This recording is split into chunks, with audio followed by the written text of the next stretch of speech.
추석 주간을 보내고 다시 열왕기상 말씀으로 돌아왔습니다. 열왕기는 그 제목 그대로 이스라엘 왕들의 이야기, 열왕들의 이야기를 기록해 놓은 성경입니다. 그런데 그 왕들 중에서도 특별히 중요하게 취급하여 아주 길게 기록해 놓은 왕들이 있어요. 대표적으로 솔로몬이 그렇습니다. 솔로몬은 열왕기상 22장 중에 11장의 분량을 차지할 정도로 길게 기록되어 있어요. 솔로몬의 이야기가 이렇게 길게 기록된 이유, 중요하게 여겨지는 이유는 이스라엘에 어떻게 성전이 세워졌는지, 동시에 어떻게 산당 우상 숭배가 시작되었는지 그 기원을 보여주기 때문입니다. 솔로몬은 성전도 짓고 동시에 이방 여인들과 결혼함으로 수많은 우상의 산당들도 지었지요. 이스라엘 역사에서 성전 중심의 신앙과 우상 숭배가 어떻게 시작되었는지 그 기원을 보여주기 때문에 길게 기록하고 있는 거예요. 오늘 살펴볼 여로보암 왕도 비교적 길게 기록하고 있습니다. 그 이유는요, 솔로몬과 똑같아요. 북이스라엘이 어떻게 우상 숭배를 하고 율법을 어기게 되었는지 그 기원을 보여주기 때문이에요. 여로보암은요, 이스라엘이 북이스라엘과 남유다 둘로 나뉘어졌을 때 북이스라엘의 제일 첫 번째 왕이 된 사람입니다. 퀴즈. 이스라엘 전체의 제일 처음 왕의 시작은 누구입니까? 사울왕이에요. 사울왕. 그러면 북이스라엘의 제일 처음 왕은 누구라고요? 여로보암이에요. 여로보암은 에브라임 지파 출신으로 솔로몬이 밀로성과 다윗성을 건축하려고 할 때 감독자로 고용했던 사람입니다. 성경에 보니까 그는 큰 용사였다, 부지런한 사람이었다라고 기록하고 있어요. 이런 그에게 어느 날 하나님의 예언이 임합니다. 하나님께서 아히야라는 선지자를 통해서 여로보암에게 이렇게 신탁을 주셔요. 내가 너를 이스라엘 북쪽의 10지파를 떼어서 너에게 주겠다, 너를 왕으로 삼겠다 라는 예언을 주십니다. 예언대로 여로보암은 북이스라엘의 왕이 됩니다. 오늘 본문은요, 왕이 된 여로보암이 펼친 정책들을 기록한 내용이에요. 만약 여러분께서 이스라엘의 왕이 되었다, 혹은 대한민국의 대통령이 되었다, 그러면 어떤 정책을 펼치시겠습니까? 그 내용을 기록하고 있는 거예요. 그 정책들을 하나하나 살펴볼 텐데요. 첫 번째, 여로보암은 어떤 정책을 펼쳤냐면 새로 시작된 나라가 분열되지 않도록 수도를 견고히 하는 정책을 펼쳤습니다. 북이스라엘은요, 솔로몬의 반기를 든 사람들이 떨어져 나와서 세운 나라예요. 여러분, 한 번 반기를 들게 되면 두 번, 세 번 반기를 드는 것은 그렇게 어렵지가 않습니다. 교회가 서로 싸워서 쪼개져 나오게 되면 쪼개져 나온 교회는 또 싸우기가 쉬운 거예요. 나라가 아직 안정되지 않았을 때 반란을 일으키는 사람들이 나올 수가 있습니다. 이에 여로보암이 이런 정책을 펼쳐요. 25절 같이 읽습니다. 시작. 여로보암이 에브라임 산지에 세겜을 건축하고 거기서 살며 또 거기서 나가서 분우엘을 건축하고, 세겜과 분우엘 두 곳을 북이스라엘의 수도로 삼았다는 그런 뜻이에요. 북이스라엘은요, 요단강을 중심으로 동쪽과 서쪽으로 지파들이 넓게 퍼져 있는 그런 형태로 되어 있습니다. 그러다 보니까 한쪽에만 수도가 있으면 반대편 쪽에 있는 사람들이 반란을 일으키기가 쉬운 거예요. 그래서 여로보암은요, 요단강 서쪽을 다스리기 위해서 세겜성을, 그리고 동쪽을 다스리기 위해서 분우엘을 이렇게 두 군데를 수도로 삼았다는 겁니다. 자신의 집권을 강화하기 위한 조치죠. 이제 두 번째로요, 여로보암의 정책은 종교적 문제를 해결합니다. 이 부분이 핵심인데요, 집권한 여로보암에게 이런 큰 문제가 있었어요. 27절인데 어떤 문제였는지 한번 읽어보겠습니다. 27절 말씀 시작.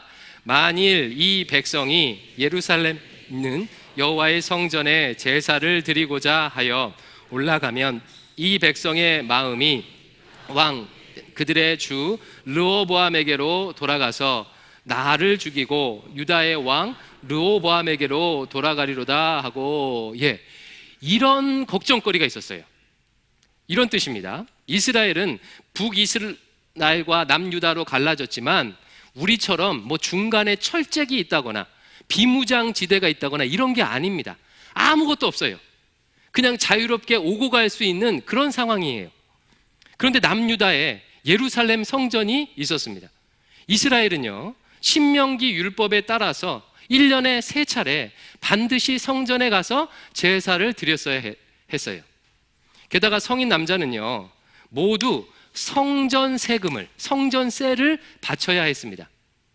여러분, 북이스라엘 주민들이 정기적으로 남유다에 있는 예루살렘에 내려가서 제사를 드리고 또 성전세도 바친다고 생각해 보십시오. 북이스라엘 왕 입장에서 이게 편할 리가 있겠습니까? 이스라엘은 종교 국가예요. 율법이 곧 국가의 법이고 신앙의 의무가 시민의 의무인 나라입니다. 그러다 보니까 여로보암에게 이런 걱정거리가 생기는 거예요. 백성들이 남유다로 정기적으로 내려가 그곳에서 제사도 지내고 성전세도 낸다면 사람들이 남유다를 따르게 되지 않을까?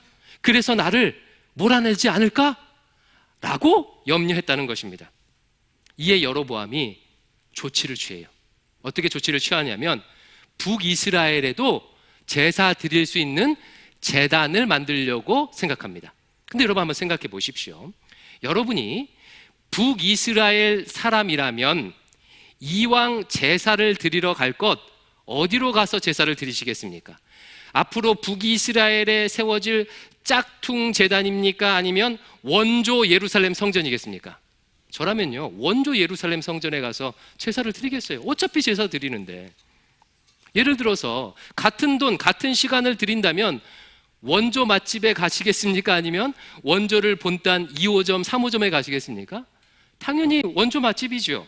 하지만 간혹 원조를 본딴 2호점이나 3호점을 방문하는 경우도 있습니다. 어떤 경우지요? 집에서 가깝고 가격은 싼데 맛은 더 좋을 때. 당연히 그러면 원조 안 가고요, 2호점, 3호점 가게 되는 거예요. 여로보암이요, 이런 식의 방법을 썼던 거예요. 그래서 예루살렘 성전으로 안 가도 되겠구나 라고 생각할 만한 특별한 조치를 취했습니다. 그 계획을 세웠어요. 어떤 계획이냐면 28절 29절인데 제가 읽어드릴게요. 한번 들어보십시오. 이에 계획하고 2 송아지를 만들고 무리에게 말하기를 너희가 다시는 예루살렘에 올라갈 것이 없도다. 이스라엘아, 이는 너희를 애굽 땅에서 인도하여 올린 너희의 신들이라 하고 하나는 베델에 두고 하나는 단에 둔지라. 이게 여로보암의 계획이었어요. 그러니까 2가지 조치를 취하는데, 첫 번째는요, 제사 드릴 수 있는 제단을 북쪽 지역에 있는 단에 하나, 그리고 남쪽 지역에 있는 베델에 하나, 이 2군데의 제단을 만든 거예요. 그래서 북이스라엘 사람들이 접근하기 쉽게 했습니다.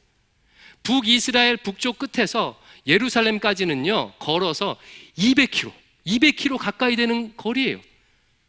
여러분, 3000년 전에 걸어서요, 양이나 소나 이런 재물을 가지고 그 200km 가까이 되는 거리를 걸어간다고 생각해 보십시오. 얼마나 어렵겠습니까? 제단을 2군데다 만들어서 멀리 갈 필요가 없게 한 것입니다. 편하게 제사 드리도록 한 거예요. 여러분, 왜 사람들이 개척교회 안 가고 대형교회 가는 것을 더 선호할까요? 신앙생활하기가 편하기 때문이에요. 어차피 비슷한 신앙생활인데 큰 책임은 지지 않아도 되는 대형교회를 선호하는 겁니다. 그러면 사람들 다 똑같습니다. 편한 것을 추구해요. 여로보암의 조치는 북이스라엘 사람들이 혹 할 만한 조치였어요. 2번째로요, 이 2개의 제단에다가 각각 금송아지를 만들어 놓고 그 금송아지를 여호와 하나님으로 섬길 수 있게 했어요. 여러분, 착각하시면 안 됩니다. 여로보암은 지금 금송아지를 섬기라고 한 게 아니에요. 여호와 하나님을 섬기기는 섬기는데 눈에 보이는 금송아지 형상으로 만들어 놓고 이 금송아지를 여호와 하나님으로 알고 섬기라고 하는 거예요. 왜 하필 금송아지일까요? 당시 소는요, 고대 근동에서 풍요를 상징하는 가장 대표적인 동물이었습니다. 그래서 당시 사람들에게 신 하면, 하나님 하면 가장 일반적인 형상이 떠올리는 게 소의 형상이었던 거예요. 이집트에서는 아피스라는 소의 형상을 한 신이 있었고, 그 유명한 바알 신도요, 소의 형상으로 자주 표현이 됐습니다. 그러니까 사람들은 신 하면 소의 이미지를 먼저 떠올렸어요. 그래서 출애굽기 32장에 보면 이스라엘 백성들이 우리를 인도한 신을 만들어 내라 라고 요청하자 아론이 무슨 형상으로 여호와 하나님을 만들었죠? 금송아지요. 똑같아요. 사실 이스라엘 사람들 입장에서는요, 여호와를 섬기는 것은 다른 신들을 섬기는 것보다 훨씬 더 어려웠습니다. 눈에 보이는 뭔가가 없기 때문이에요. 여러분, 우리가 기도할 때 그래도 십자가를 딱 앞에 놓고 십자가 앞에 나와서 기도하면 그래도 뭔가 마음이 더 모아지고 간절해지고 이런 거 있지 않습니까? 근데 여호와 하나님은 어떤 형상도 없기에 종교적인 느낌이나 감정을 가지기가 어려웠습니다. 때문에 여로보암이 금송아지를 만들어서 여호와 하나님이라고 한 것은요, 종교적으로 아주 탁월한 선택인 거예요. 당시에 너무나도 보편적이었기에 거부감이 없고 이제 실체가 있기 때문에 더 실감나게 여호와 하나님을 섬길 수 있도록 한 것입니다. 북이스라엘 사람들이요, 혹 할 만한 조치였어요. 그 다음 세 번째 여로보암이 한 정책은요, 공석인 레위인들의 자리를 메꾸는 정책을 했습니다. 북이스라엘과 남유다로 이스라엘이 나뉘게 되자 북이스라엘에 살고 있던 레위인 제사장 사람들이요, 대거 남유다로 이주하게 됩니다. 왜 이주했을까요? 레위인 제사장들은 성전에서 봉사하고 성전에서 제사를 집전하던 사람들이었어요. 근데 나라가 이렇게 둘로 나뉘니까 성전이 있던 남유다 땅 예루살렘으로 다 이주를 하게 된 거예요. 그래서 북이스라엘에는 제사를 집전할 레위인들이 없었습니다. 여러분이라면 이런 상황에서 어떻게 대처하시겠습니까? 여로보암은 이렇게 대처했습니다. 31절 같이 읽습니다. 시작. 그가 또 산당들을 짓고 레위 자손 아닌 보통 백성으로 제사장을 삼고, 보통 사람들도 제사장이 될 수 있도록 했어요. 이것은 일반 백성들 입장에서 보면요, 정말 혁신적인 개혁입니다. 이스라엘은 종교 국가였기 때문에 제사장들의 권위가 굉장히 높았어요. 근데 보통 사람은 제사장이 될 수 없었는데 이제 보통 사람도 제사장이 될 수 있게 한 거예요. 그럼 한번 생각해 보십시오. 어떤 사람이 제사장이 됐을까요? 그냥 아무나 됐을까요? 그렇지 않습니다. 힘있고 돈 있는 사람들이 제사장이 됐습니다. 힘있고 돈은 있는데 그동안 레위인이 아니어서 제사장은 못 되었던 사람들이 제사장이 될 수 있는 길을 열어준 거예요. 그들에게 돈을 받고 제사장 직분을 팔므로 이제 유력한 사람들의 마음도 얻게 되고 돈도 얻게 되는 겁니다. 일거양득. 그래서요, 지방 곳곳에 산당들을 세우고 그 산당들을 섬길 제사장들을 그 지역의 유력자들을 그 지역의 산당의 제사장으로 삼았습니다.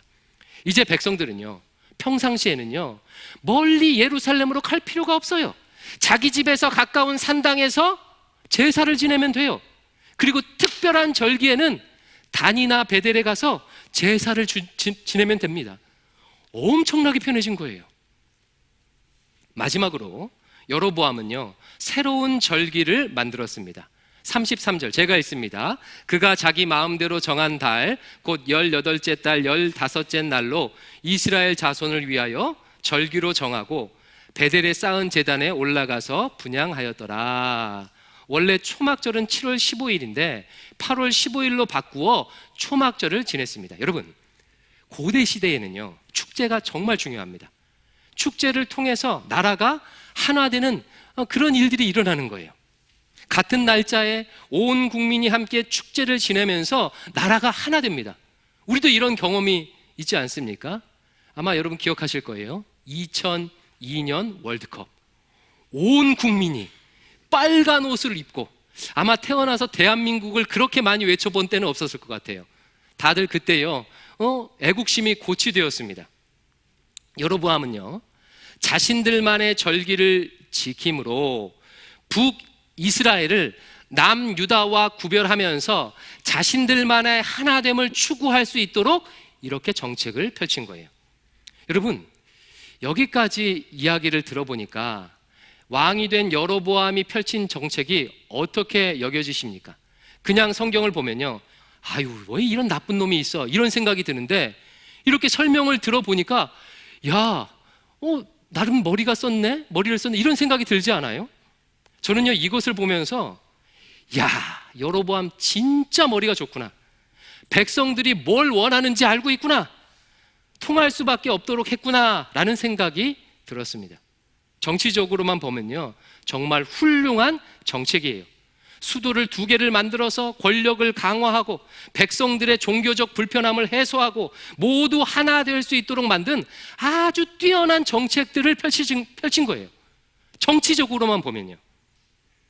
그러나 여로보암의 이런 조치에 대해서 하나님께서는 이런 평가를 내리십니다. 14장 16절 같이 읽어볼까요? 시작. 여호와께서 이스라엘을 버리시리니 이는 그도 범죄하고 이스라엘로 범죄하게 하였음이라 하니라. 하나님께서 이스라엘을 버리시기로 결정할 만큼 여로보암이 악을 행했대요. 이스라엘이 범죄하게 만들었다고 지금 평가하고 있습니다. 왜 그렇죠? 하나님과의 언약, 약속을 어겼기 때문이에요. 하나님의 형상을 만들므로 십계명을 어기고 제사법, 절기법 등 율법을 다 어겼어요. 이스라엘이 금송아지를 우상 숭배하도록 길을 터놓았습니다. 그래서요 여로보암은 이후 북이스라엘의 악한 왕의 표본이 됩니다. 그러니까 어떤 역사에 어떤 악한 왕이 나오면 누구를 빗대어 설명하냐면 저 여로보암 같은 놈이라고 했다는 거예요. 열왕기상 22장 52절 제가 읽습니다. 그가 여호와 앞에서 악을 행하여 그의 아버지의 길과 그의 어머니의 길과 이스라엘에게 범죄한 느밧의 아들 여로보암의 길로 행하며, 악한 왕을 말할 때는 여로보암의 길로 행했다라고 할 만큼 악한 왕의 표본이 되었습니다. 여로보암은 북이스라엘이 시작부터 타락하게 만든 장본이에요.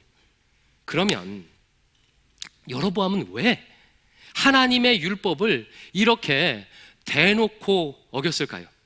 26절입니다. 같이 읽습니다. 26절 시작. 그의 마음에 스스로 이르기를 나라가 이제 다윗의 집에 돌아가리로다. 여로보암의 마음에 이런 마음이 들었기 때문이래요. 이런 걱정이 들었기 때문이에요. 혹시 북이스라엘 사람들이 나를 버리고 다시 남유다 왕을 섬기게 되지 않을까? 라는 마음이 들었기 때문이래요. 우리는 이것을 통해서 지금 여로보암의 인생에서 가장 중요한 질문이 무엇인지를 발견할 수가 있습니다.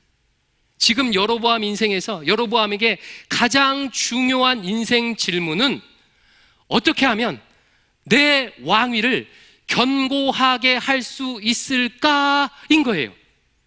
여로보암이 한 모든 정책은 이 질문에 대한 대답입니다. 어떻게 하면 내 왕위를 견고히 할 수 있을까가 가장 중요하고 우선적인 질문이었기 때문에 하나님의 율법을 어기면서까지 자신의 왕위를 견고하게 하기 위한 세속적인 정책을 펼쳤던 것입니다. 여러분, 우리도 마찬가지예요. 우리가 지금 살고 있는 삶의 방식은요, 우리가 가진 인생 질문에 대한 대답입니다. 만약에 어떤 분이요, 돈을 많이 벌기 위해서 자신의 시간과 에너지의 대부분을 투입한다면 그분에게 제일 중요한 인생 질문은 뭐이겠습니까? 어떻게 하면 돈을 많이 벌 수 있을까? 이게 그분에게 제일 중요한 인생 질문이기 때문이에요. 어떻게 하면 내 자식 좋은 대학 보낼까가 가장 중요한 인생 질문인 분은요, 자식 교육을 위해 온 시간과 에너지를 투자하게 될 거예요. 그래서 여러분, 우리 인생을 곰곰이 생각해 보면 우리가 인생길을 헤매는 이유는요, 답을 못 찾아서가 아닙니다. 답을 못 찾아서가 아니에요. 사실은 애시당초 잘못된 질문을 던지기 때문인 거예요. 오래전에 결혼 후 심각한 우울증을 알던 자매님과 상담을 한 적이 있습니다. 남편이 결혼 전에는요, 진짜 잘해줬대요. 하지만 결혼식이 딱 끝나고 나자, 결혼하고 나자 완전히 돌변했답니다. 이게 이렇게 다른 사람일 수 있을까라고 싶을 정도로 가정에도 충실하지 아니하고 자기에게도 충실하지 않았대요. 그래서 남편 때문에 너무 스트레스를 받아 지금 우울증에 걸렸다고 이제 토로를 했어요. 여러분, 왜 이 남편은 결혼식이 끝난 이후, 결혼하고 나서 이렇게 돌변했을까요? 제가 직접 만나서 그 남편에게 묻지 않았지만 저는요, 이렇게 추측을 합니다. 그 남편분이 결혼에 대해서 잘못된 질문을 가지고 있었기 때문이라고 저는 추측을 해요. 아마 그분은 결혼에 대해서 이런 질문을 가지고 있었을 거예요. 어떻게 저 여인과 결혼할 수 있을까가 결혼에 대한 주된 질문이었던 거예요. 그 질문에 대한 답을 얻고 나자, 즉 결혼하고 나서는 더 이상 추구할 것이 없어진 거죠. 만약에 그 남편이요, 결혼에 대해서 어떻게 하면 아름다운 가정을 꾸릴까가 가장 중요하고 우선적인 질문이었다면요, 오히려 결혼 이후에 아름다운 가정을 꾸리기 위해서 계속해서 노력했을 것입니다. 어떤 목사님의 설교에서 이런 이야기를 들은 적이 있습니다. 그 목사님의 교회에 어떤 권사님이 남편을 전도하기 위해서 평생 노력했는데 남편이 꿈쩍도 하지 않더래요. 그래서 목사님이 직접 그 남편에게 찾아가 복음을 전했는데 그 남편분이요, 얘기를 다 듣더니 이런 질문을 목사님께 하셨대요. 목사님, 노아의 홍수 때에 노아의 방주에 들어간 동물들이 2쌍 혹은 7쌍씩 들어갔지 않았습니까? 어떻게 그 좁은 배에 지구에 있는 모든 종류의 동물들이 다 들어갈 수가 있습니까? 이거 누가 봐도 불가능하잖아요. 그래서 저는요, 성경을 믿지 않습니다. 이분과 대화를 마친 그 목사님이 설교에서 이렇게 말씀을 하셨습니다. 그 남편분이 왜 신앙을 가지지 못하게 되었는지 저는 그 만남을 통해서 알게 되었습니다. 그분은 70이 넘은 나이였지만 인생에 대해서 반드시 해야 하는 질문은 하지 못하셨습니다. 고작 노아의 방주에 동물이 다 들어갈 수 있느냐 없느냐를 묻고 있었습니다. 내가 어디로 와서 어디로 가는지, 내 인생의 목적은 무엇인지, 사람은 무엇으로 사는지, 삶에 대해서, 죽음에 대해서, 인생의 의미에 대해서 물어야 하는데 고작 노아의 방주가 사실이냐 아니냐를 묻고 있으니 길을 찾지 못하는 것입니다. 여러분, 여로보암의 우상 숭배는 애시당초 질문이 잘못되었기에 벌어진 일이에요. 하나님께서는 일찍이 여로보암에게요, 이런 약속을 주셨습니다. 11장 38절, 놀라운 약속이에요. 같이 한번 읽어볼까요? 시작. 내가 만일 내가 명령한 모든 일에 순종하고 내 길로 행하며 내 눈에 합당한 일을 하며 내 종 다윗이 행함같이 내 율례와 명령을 지키면 내가 너와 함께 있어 내가 다윗을 위하여 세운 것 같이 너를 위하여 견고한 집을 세우고 이스라엘을 내게 주리라. 여러분, 하나님이 여로보암에게 어떤 약속을 주셨어요? 말씀에 순종하면 너의 집을, 여로보암 너의 집을 다윗 집과 같이 견고히 해줄 거라고 약속했어요. 그러므로 여로보암의 가장 우선적인 질문, 중심된 질문은 뭐였어야 합니까? 어떻게 하면 하나님의 말씀에 순종할까? 어떻게 하면 하나님의 말씀을 실현할까? 여야 했던 거예요. 만약 여로보암이 하나님의 약속을 붙들고 하나님의 말씀에 순종하는 정책을 했다면 어떤 일이 일어났겠습니까? 굳이 본인이 자기 왕위를 지키려고 하지 않았어도 돼요. 하나님께서 그의 나라를 다윗의 나라처럼 견고하게 해주셨을 거예요. 그러나 여로보암은 잘못된 질문을 던졌습니다. 어떻게 하면 내 왕위를 견고히 할까? 질문이 잘못되었으니 좋은 답이 나올 리가 없겠지요. 여러분, 우리도 마찬가지예요. 우리 인생에 혼란스러운 부분이 있다면 점검해야 할 것은 답이 아니라 질문입니다. 답을 못 찾아서가 아니라 애시당초 질문이 잘못되었기 때문에 반복되는 어려움에서 벗어나지 못하고 있음을 깨달아야 해요. 저는 상담하면서요, 정말 이런 경우를 너무나도 많이 봅니다. 여기 있는 분들 중에서 열심히 안 사는 사람이 누가 있습니까? 정말 한국인들은요, 아침부터 저녁까지 뼈 빠지게 열심히 살아요. 그럼에도 불구하고 반복해서 어려움을 겪는 경우를 봐요. 이 경우 대부분 질문이 잘못되어 있었어요. 어떻게 하면 이 질병에서 벗어나지? 어떻게 하면 저 속썩이는 남편 변하게 하지? 어떻게 하면 자식들 좋은데 시집장가 보내지? 어떻게 하면 우울증을 극복하지? 어떻게 하면 주식 투자 수익률을 올릴 수 있지? 어떻게 하면 노후 준비를 하지? 이런 것들이 가장 우선적이고 중심적인 질문이 되었습니다. 여러분, 저는 이런 질문이 필요 없다고 말하는 게 아니에요. 문제는 뭐냐면 이것이 인생에서 가장 중요한 질문, 가장 우선적인 질문이 되는 게 문제입니다. 이런 질문들은요, 내 삶의 문제 해결이나 내 욕망에 초점을 맞춘 질문들이에요. 따라서 이런 것이 주된 질문이 되게 되면 계속해서 문제를 해결하는 인생을 살게 됩니다. 계속해서 내 욕망을 쫓아가는 인생을 살게 돼요. 인생의 쳇바퀴 도는 수렁에서 벗어나기가 어렵습니다. 질병의 정도에 따라서, 남편이나 자식들의 상태에 따라서, 주식의 등락에 따라서 인생이 롤러코스터 타게 되어 있는 것입니다. 그렇다면 우리가 우선적으로 가져야 할 인생의 진짜 질문, 가장 중요한 질문은 무엇일까요? 성경은요, 그 질문을 아주 분명하고 명료하게 기록해 놓고 있어요. 어떤 질문이죠? 어떻게 하면 하나님을 사랑할 수 있을까? 어떻게 하면 이웃을 내 몸과 같이 사랑할 수 있을까? 이 질문입니다. 성경은 사랑을 질문하며 사랑에 답하며 살라고 교훈하고 있어요. 하나님을 사랑하고 이웃을 내 몸과 같이 사랑하기 위한 답을 찾는 삶을 살 때 아름다운 인생을 살게 된다고 말합니다. 그럼 나머지 것들은 어떻게 해주신대요? 무엇을 먹을지 입을지 마실지 염려하지 말라. 내가 다 챙겨주겠다. 남성분들, 다음 두 가지 삶을 한번 비교해 보십시오. 이제 가정에서 한 남성은 어떻게 하면 내가 가정에서 편하게 지내고 대접받을까? 라고 질문하고 그 답을 찾아가는 분이 계십니다. 반대의 분은요, 어떻게 하면 아내를 사랑하고 자식들을 사랑할 수 있을까? 라고 질문하고 그에 대한 답을 찾아가는 분이 계셔요. 이 두 분 중에 누구의 가정생활이 아름답겠습니까? 후자죠. 결과적으로 어떤 남편이 진짜 가족들에게 대접받겠습니까? 후자입니다. 나 편하려고 애쓰고 나 대접받으려고 애쓰면 잠시는 편할지 모르지만 갈등이 일어나게 돼요. 하지만 아내와 자녀를 사랑하면요, 결국 대접받습니다. 여성분들에게 묻습니다.